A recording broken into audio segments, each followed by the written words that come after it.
Welcome to the first episode of The Perspective with the Rayven. I've heard you rap. You're a very amazing rapper. I mean, after school, I also was into modeling. I think one of the most important one is who you spend your energy with. Try to be happy for yourself first. A lot of weird people, generally, random. How do you not lose yourself in that kind of process? How do you make someone happy if you're not happy? So at what point, really, do you kind of reap the benefits of everything you've done and actually relax? What dreams of mine are fueled by a yearning to create something new. Welcome to the first episode of The Perspective with the Rayven. I'm super excited. It's been a long time coming. So I'm here with a very, very good friend of mine, an incredible guy. And I'm sure today you're going to be seeing a side of him that I'm sure not a lot of people know about. So with me here is Ifeanyi Nnadi. Nice to be here. Nice to be here, Jakpo. Let me just give you a quick run through of who Ifeanyi is. So Ifeanyi is a seasoned marketing and PR specialist with over 10 years experience. He's worked in, very passionate about brand management, reputation management, PR, and he's worked in a wide range of industry, FCMG, hospitality, government, and Ifeanyi is a very active member of the Nigerian Institute of Public Relations and the Nigerian Institute of Marketing. So Ifeanyi, wow. Tell me, I just want to start by how we met. Okay. I'm not sure what year that was, but we met when I was working on an event called Jamrock, and you were working in the Hilton. And I remember one of the first things I thought to myself is, I like the way this man minds works. I like the way he thinks about things, about marketing in general. So just tell me about why marketing? Why PR? Why this space?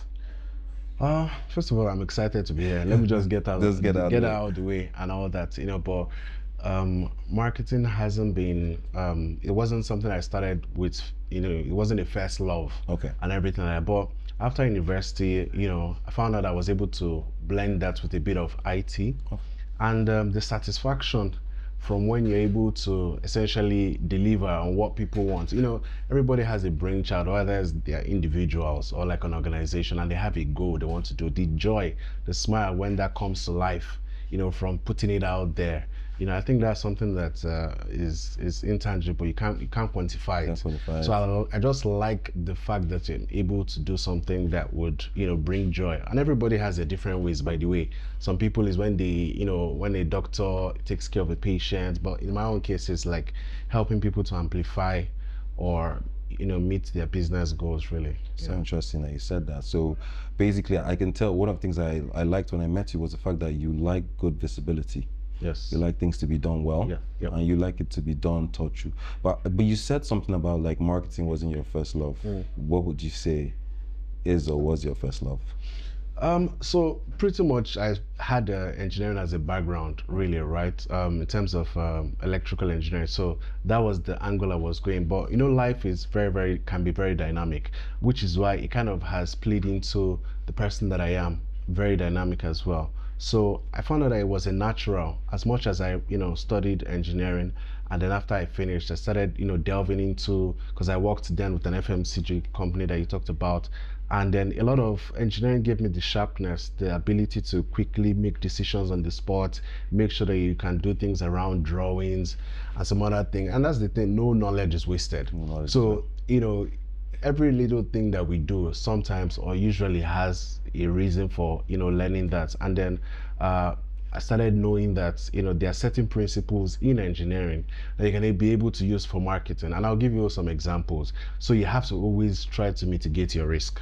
All right. In engineering they would always have like a factor of error that you must leave. There's a factor for error for any calculation. Same thing with marketing. As much as you plan, right, because sometimes it may be, the response may be user based. You don't know how they react to certain things. So you must not always think, it's going to be 100%. Right.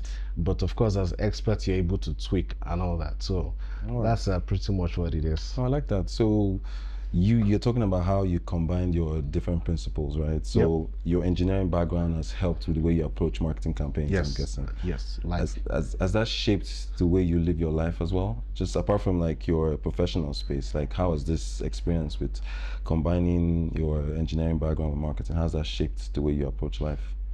Again, so it's a very, I think it's one of the unique, is a unique skill, being able to apply being precise with being liberal or having a room for flexibility. So for me, there are certain periods where I know I need to be specific on certain tasks. Right. But there are certain people or certain things that I will do that I need a lot of flexibility. So having that background of engineering for certain things, a project really, and Right. you know that, oh, we're starting this thing, that this is a due time, and these are the possible chains that needs to be implemented to get the success. But if it's human beings you're dealing with, you have to be flexible because you can't control the outcome. Right, right. You right. really can't control the outcome. So you want somebody to get something, the next day the person is weak, is sick, is unavailable. But you planned it out well. The project is a project that looks good on paper and all that. So when dealing with people, I think that room for flexibility is there, and which is what has helped me to a large extent, especially when when you're working with colleagues, when you're working with clients, when you're working with even people day to day. Really, it's a good life hack. Understanding that there's a time to be straightforward, but there's also a time to be flexible. Yeah, it's very important. That's interesting. Yeah. But then I know that you're very flexible in life in general, very fluid. One of the things I found really interesting is you also delve in music. Like I know I've heard you rap. You're a very amazing rapper. Like, how did that come about? Because I know a lot of people don't really know that side of you. So again, one thing you would know about me is that I love music. Yes, for I sure. love certain things: football, pet, dogs. Right. No, Oh, not dogs. pets, not necessarily pets. I have Dogs. 9 dogs. My family has 9 dogs. Yes. So you see, Yeah. you understand, you're a dog lover, Yeah, of course. and all that. But music is one of the things that I love to listen to. So not necessarily, it wasn't about even rapping or all that. That came from like university, and my younger brother had like a strong influence on that. However, for me, it was more or less I was able to do this. I wasn't just somebody who is, didn't have some form of competence. So because of that, I kind of built I'll start listening to music, albums and all that kind of stuff. Then there were no, it was more or less listening to tapes and those kind of stuff. So yes, built it and all that. And over time, recording studios, but it's also a way for me to escape from the seriousness of everything. It's very important. So some people paint when they're stressed. Some people would write certain things. They're good writers. You write, right? So some people do certain things to kind of get into their own space. For me, being able to write music, listen to certain sounds and all that was my own escape. Sometimes, and because of that, I had to learn a bit of sound recording in the studio. So while I don't have that, it's not a core competence. I can say I can be able to record, take vocals, be able to do pre-mixing and all that. And that's something that, I like to be in the studio and all that. So for me, that was an escape from the whole thing. Yeah. No, I love that. I love what you talked about, how you need to find creative outlets. So for me, it's writing, but then, so here's what was really curious about me is I could tell that like, it's like it's a different persona that I experience when I listen to your music.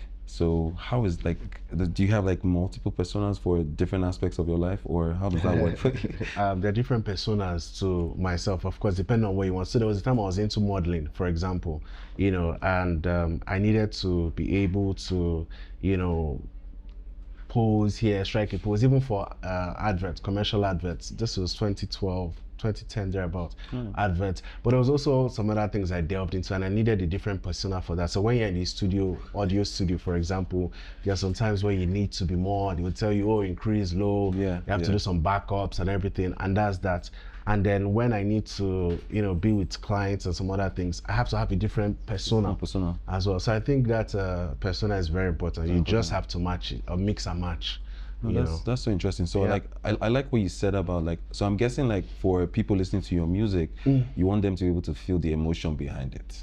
Yes, but more importantly, the mindset behind it. When I was doing it then, really, it was more about there was a mindset. Then we had the likes of that's when Olamide pretty much started. Okay. And you know how things were then. Wizkid was upcoming, Young Six. Those are the people that were Nigerian music. Yeah. And then it was the era of the TIs, the trap music, and the Jay-Z's, Rihanna. When everybody was having a collabo with either Rihanna or Akon. So imagine how that music was then, and that was the mindset around it. But this period, making music is more or less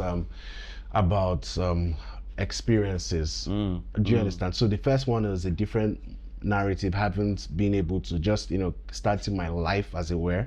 But now it's essentially, oh, this is what I'm about. Right. So everything you hear about what I do now is a reflection of maybe what I have been through, but also what I'm trying to say, really. So I'm very conscious about Very it. conscious. Yeah. So I know, like, for your 9 to 5, right? You are the assistant PR, public relations and marketing manager at Transcorp Hilton. Yes. And how long have you done that? For about 5 years. For about 5 years. Yeah. So 5 years. 5 years. So you've lived in Abuja for 5 years. Yes, I have, essentially, because I was in Lagos for the most part. Lagos. Yes, Lagos. Wow. Lagos and Ogun State. But I had a lot of ties in Ogun State. So I stayed in Lagos for a long while, but university was in Ogun State. Okay. Just NYSC, which university? University. NYSC was in Ogun State, except that the Bells University is somewhere around Ogun State. Yeah. Immediately I finished. Oh wow! So you stayed? Yes, I was shuffling. Okay. So I stayed in the campus. Oh right. Yes, I did that. Then my first job was with a company in Ogun State as well. So you see that's about maybe 8 years or something like that. Worked in Lagos for a bit. Did my master somewhere around UI. And it was in UI going to Ibadan, University of Ibadan. That's when I started eating amala.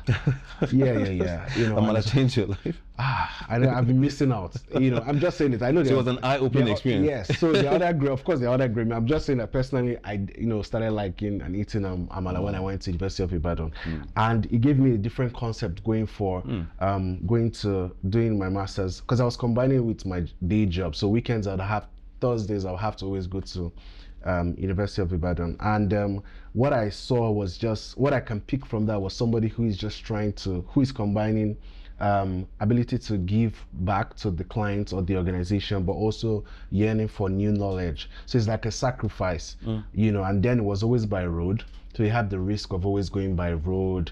You see the different society, different culture. You learn from it as well. So you understand certain things. And it taught me a lot. I met amazing people, in Ibadan. And so in terms of the journey, yes, Lagos and Ogun State was there, came to Abuja. Thankfully, Abuja is more peaceful. And of course, amazing people as well. So yeah, for about 5 years of all right. No, that's so interesting you said that. But then what I picked up from what you were saying is on this journey, like, learning is very important. So I hear a lot of you learning, unlearning, and relearning. Yep. Do you walk us through how that has influenced your approach to your work in Abuja? Because I'm guessing, like, for the other formative years, the risk or the expectations were less as compared to working in an organization like Transcorp Hilton. So has your experience helped you manage that? So what I'll tell you, similar to you, you're also very big on delivery. Right. Irrespective of whether it's a small project or big. I mean, we've worked together on several projects. Yes. So we know. Yes. So it's not really the magnitude of where you are per se. It's the fact that everything you learn for yourself, irrespective of the organization. Whatever skill you get is for yourself. You're just being able to use it for a particular organization or client for the time being.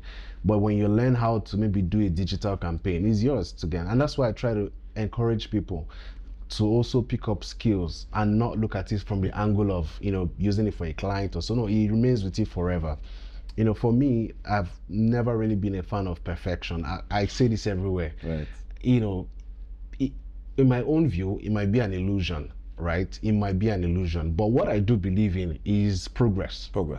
So long as you're better than yesterday, I think that's a big, on the right track. Yeah. Because sometimes we pressure ourselves too much. We pressure ourselves to meet expectations from family, from work, from even ourselves. Sometimes we're very critical. If you're like me, then you're very critical of yourself. You're like looking at yourself and like, this is not where I'm supposed to be at this time.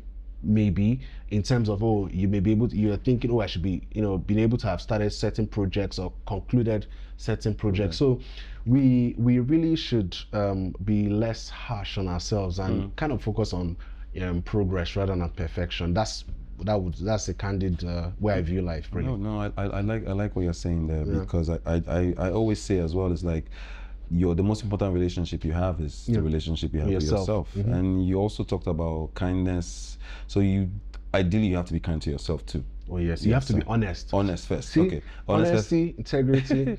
It's a big. I don't know whether this is a personal value or something that should be across every industry.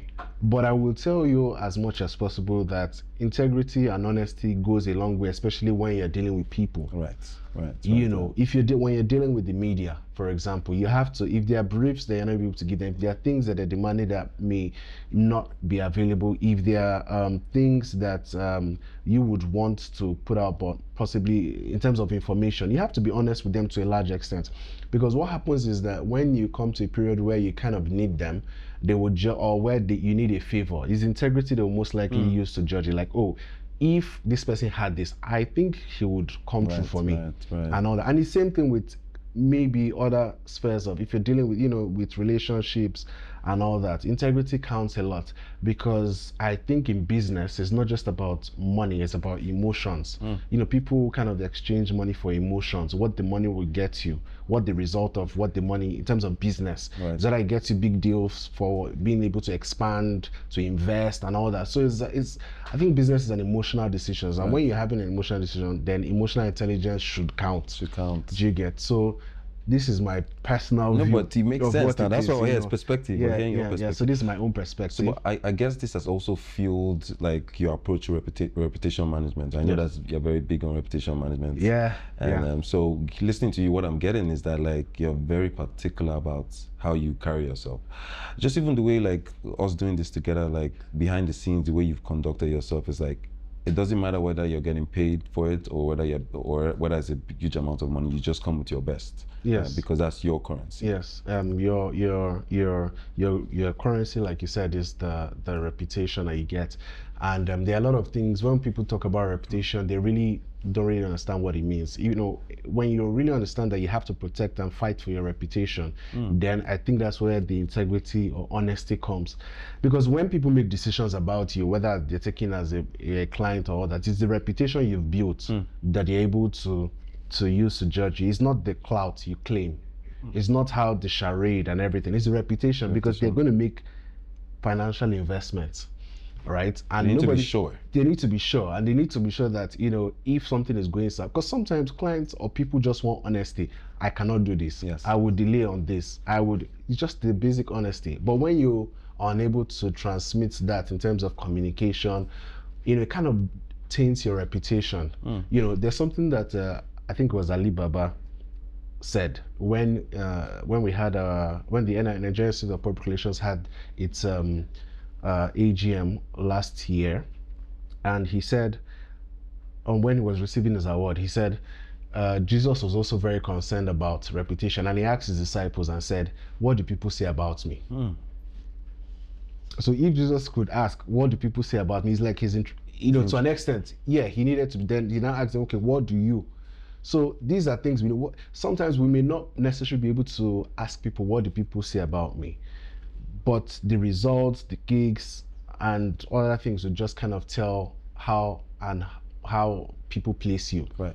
Either by being able to refer you to continuous gigs, or referring to top paying clients, or you just know when people value you based off the reputation you've created. And some people would only take you to places where there's no money making. There's no money making. Yes. So and then you know that's how they see you. Exactly. They know that you're for fun, you're good vibes, and everything like that. But when it comes to making money or doing big business, so you just have to know where you want to be placed, because there's also the time to where you want to be play and have good time and all that. Yeah. So this, I want to ask you this question now. So for a young person trying to start up in business, growing, you talked a lot about reputation, and so how would you advise them? Like, what approach would you say they should take in terms of building the right reputation to be able to get the right jobs and create value?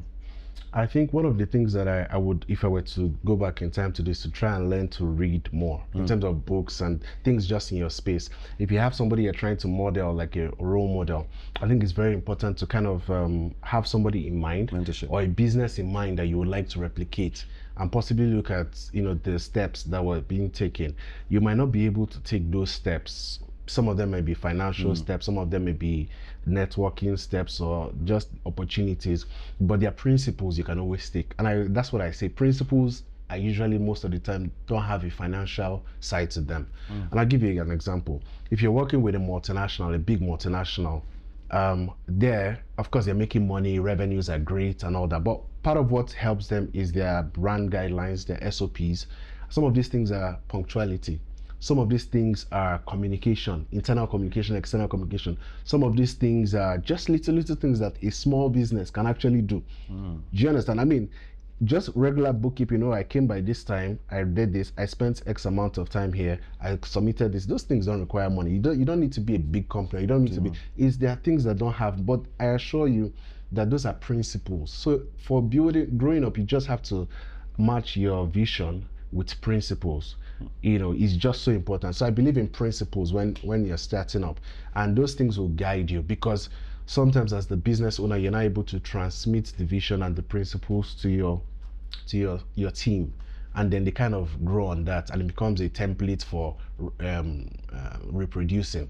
All right. As well. So so basically what you're saying is that you have to be clear on your principles. Yes. Right? And based on your repeated engagement with your principles, people would know who you are. Yes. And then that is where your reputation would come from. Yes, it's very important. If you're big on because it's bad to start up and let's just take an example, a general example. Somebody starting a business maybe that requires WhatsApp communication. Maybe the client has done the sponsor that. Someone say, "Oh, I'm interested in this thing. How can I get it?" Or your social media.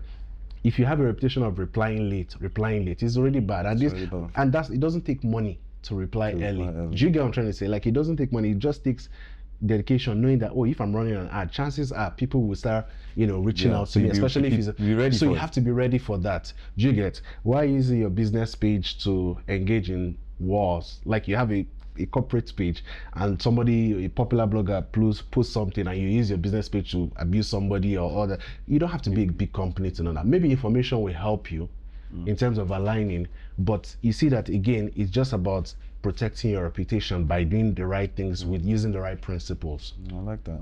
Yeah. So if I know that you wear a lot of hats, right?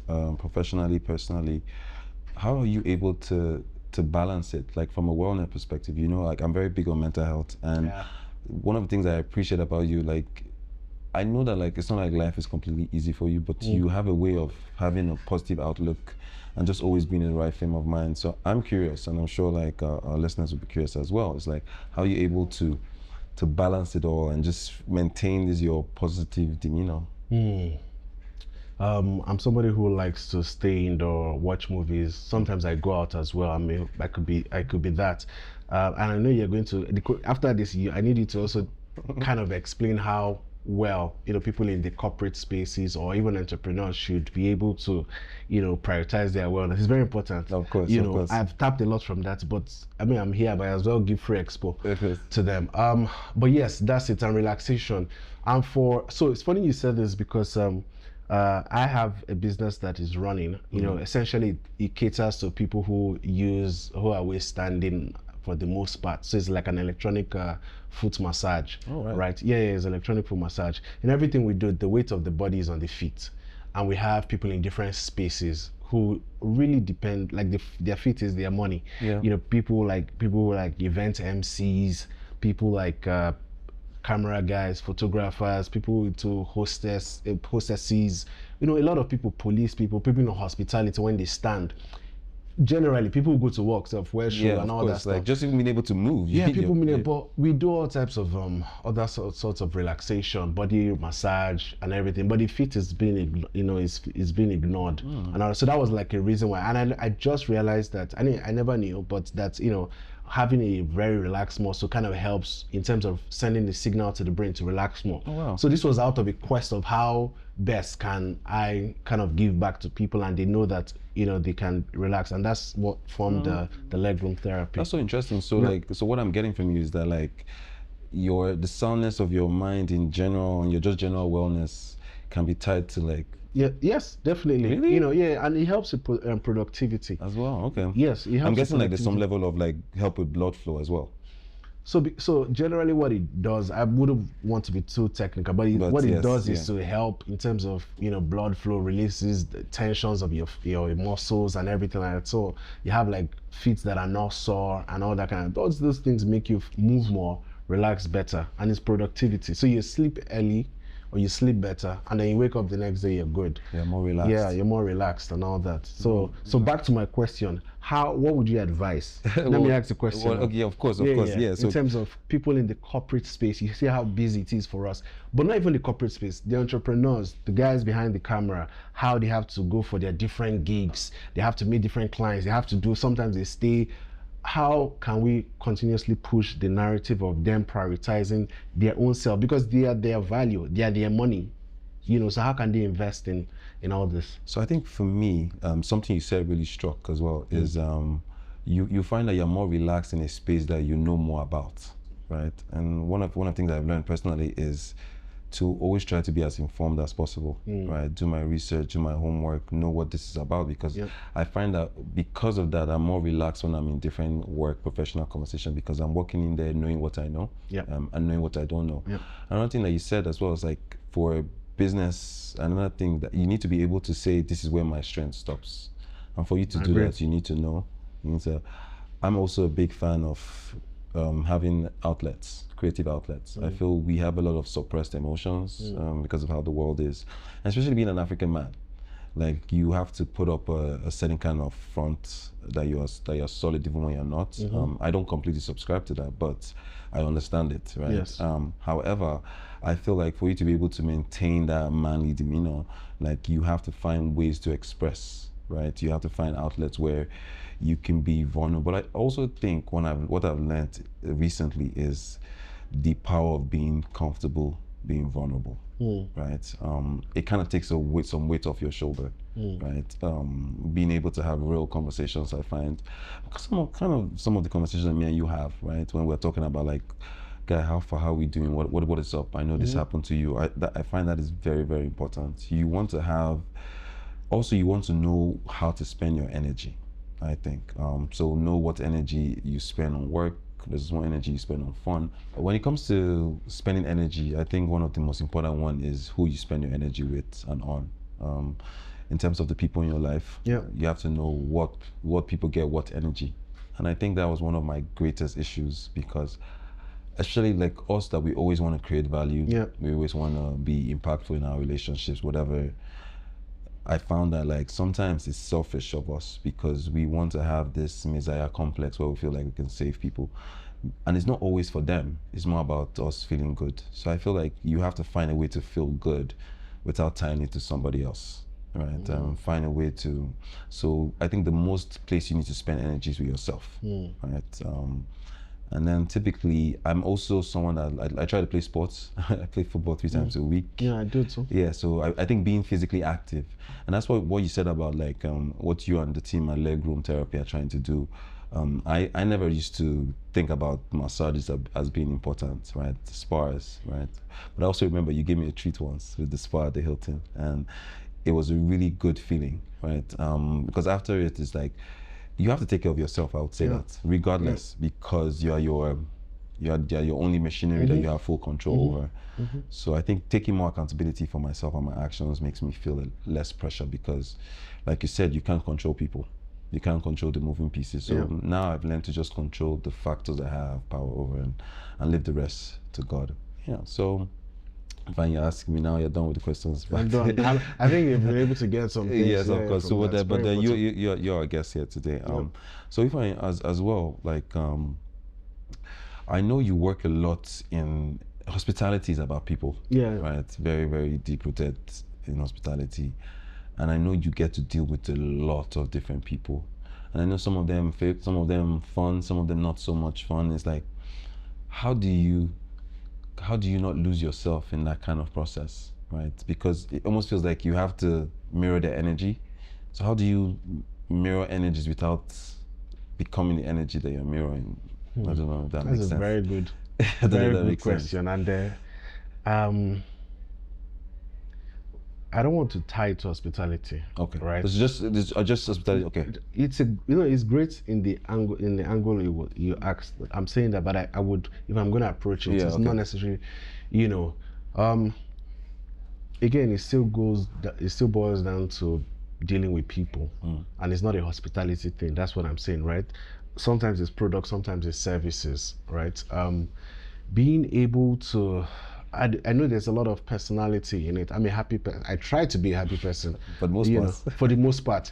And what you said before, kind of counts, which is try to be happy for yourself first, is almost so important because you can't, if you're, how do you make someone happy if you're not happy? How do you make somebody safe if if you don't feel safe? It's a very tricky thing because there's only so long or so much you can, fake certain things.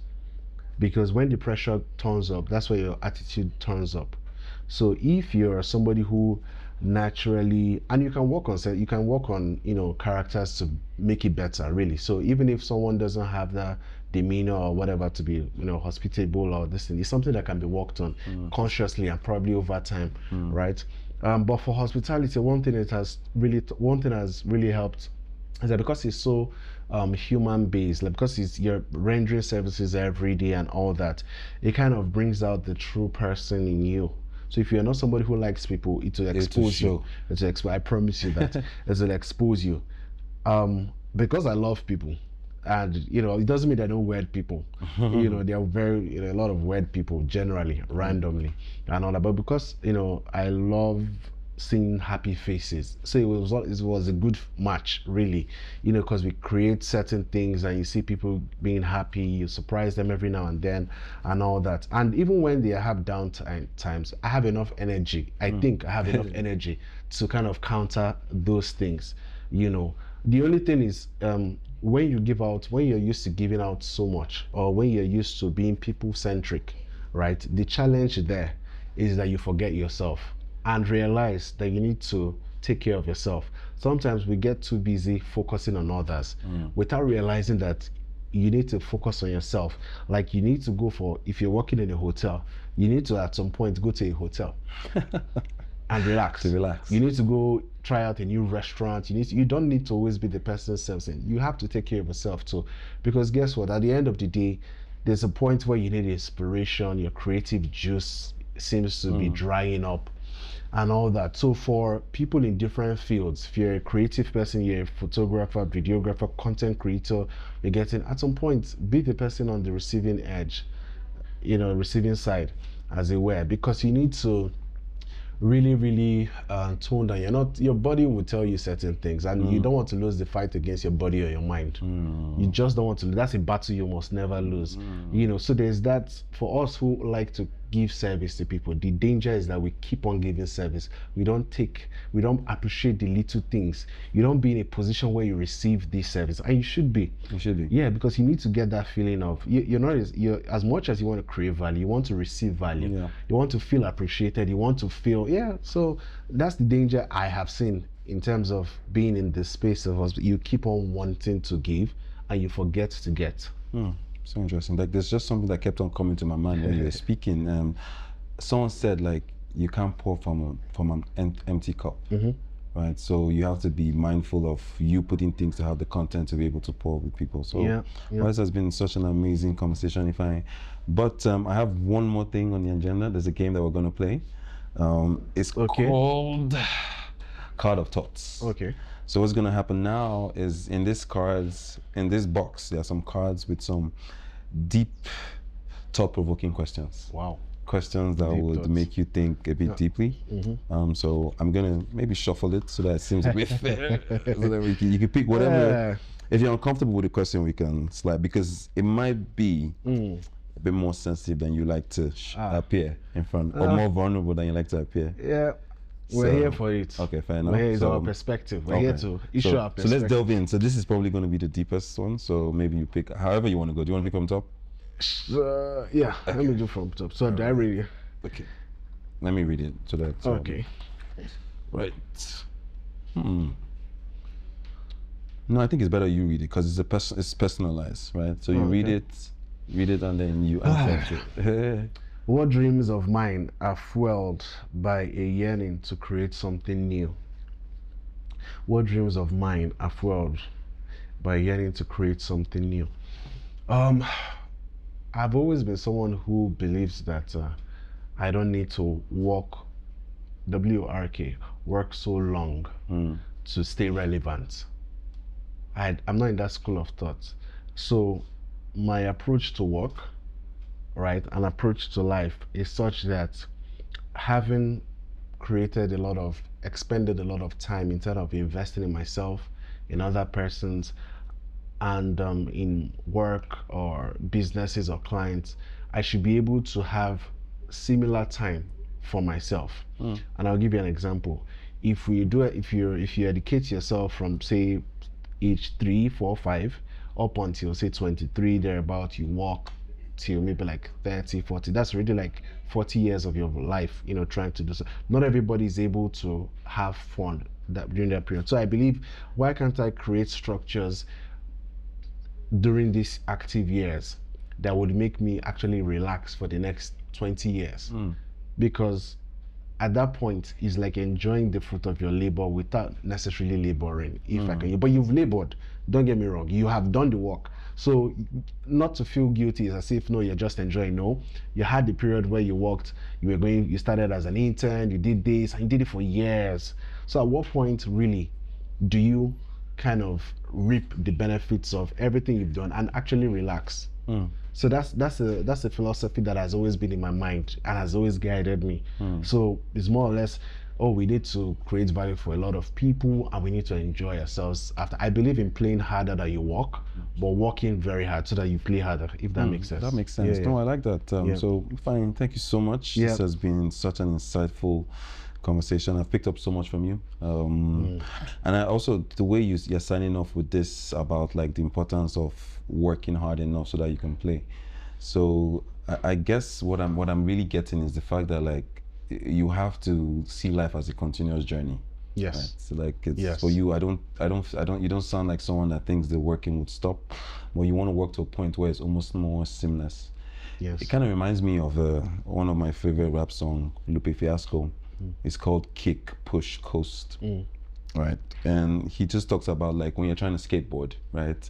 First of all, you get on board, you kick to get off the ground, you push to get momentum, and at some point you just let your leg go and then you coast. But you have to go very aggressively during the kicking and the pushing so you can coast. So fine, thank you so much for your time. This has been real.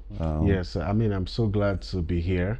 And the program, I mean, it's a great one. Thank you so much. I can't wait for the final edition. And of course, to watch other episodes about it. Let people bring out their perspectives on life so that I see that I'm not the weird one. I need to know that I'm not the weird one. You're not the weirdest, but you're a tad weird, but in a good way. In a good way. That's right. Yeah. Thank you so much. So catch us, Perspective with the Rayven. Over and out.